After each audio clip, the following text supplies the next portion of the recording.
it is targeted towards me and an entire class of people. Certainly, the targeting of the opposition leader and opposition members is alarming and anti-democratic.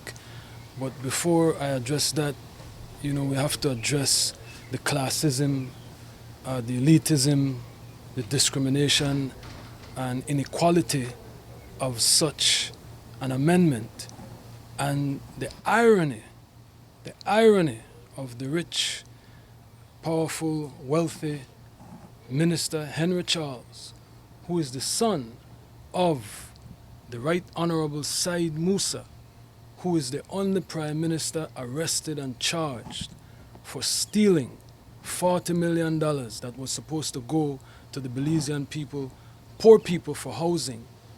But he never faced justice. He was arrested and charged and beat the case.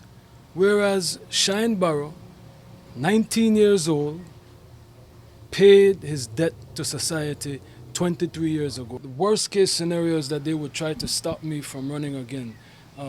It will not compel me to demit office now. But the argument as to the re-election, it goes both ways, because then you could argue I'm grandfathered in and it should apply to people who will now for the first time be attempting to run. But even if that were the case, I would still stand against such a legislation that is arbitrary and makes no room for redemption and rehabilitation. The Constitution says, as with similar constitutions, that anyone who is under a sentence of death or under a sentence of 1 year or more, meaning that if you're in prison, you can't contest the elections.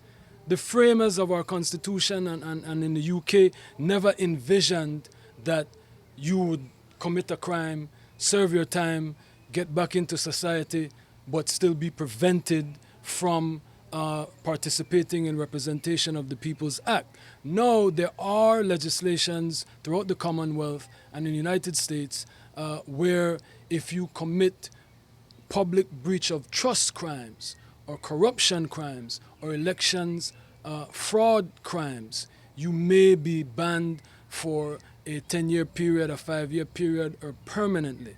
Those types of legislations I don't have a problem with.